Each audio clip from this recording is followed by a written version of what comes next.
Okay, how can you use ratio reasoning to convert from one unit of capacity to another one?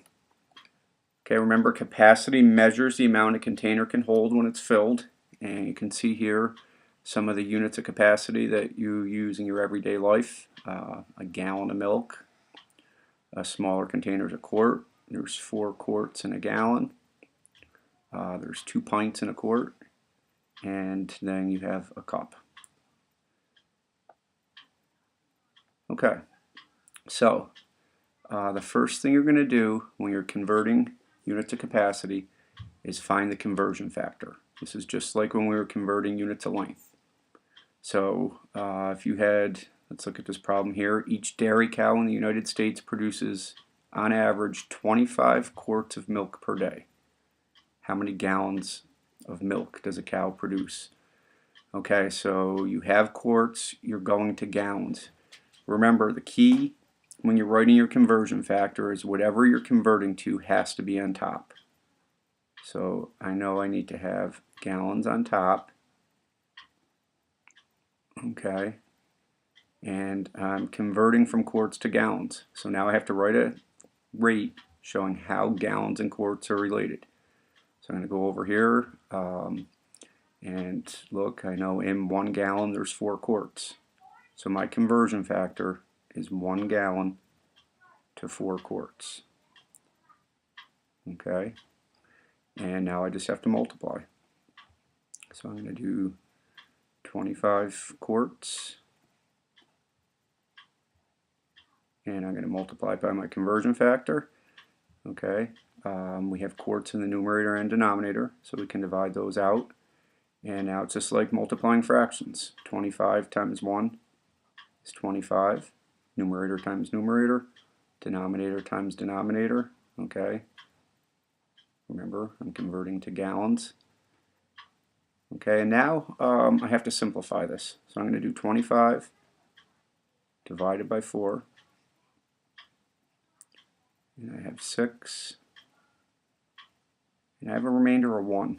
Now, it's really important when you're converting units of capacity to think about what your remainder is. In 25 quarts, I have 6 gallons. Okay, and that remainder is a quart. So if I wrote my remainder as a fraction, I put the remainder over the numerator, I have 6 gallons and then 1/4 of a gallon, or 1 quart. Let's look at another example. Okay, now something to keep in mind, if you're going from a bigger unit to a smaller unit, you're going to have more of them. Okay, if we're going in this example from gallons to quarts, we're going to have more of them because gallons are bigger. So always think about if your answer makes sense. Step 1, write the conversion factor. So I'm converting to quarts, okay, and I have to think how are quarts and gallons related. I can look over here at Super Gallon Man, and I know there's 4 quarts in 1 gallon. Okay, now I'm going to multiply that. 3 gallons. Okay, again we know gallons we can divide out. 3 times 4 is 12. Okay, and that's quarts. 3 gallons is 12 quarts. And think, does your answer make sense? If you look right here at Super Gallon Man, there's 4 quarts in a gallon.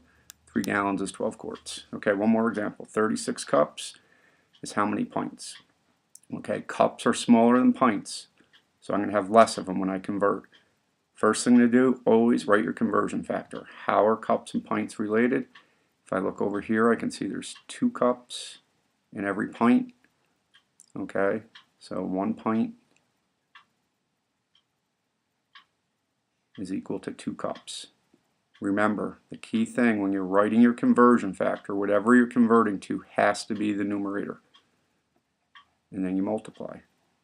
36 cups times the conversion factor. And divide the cups out.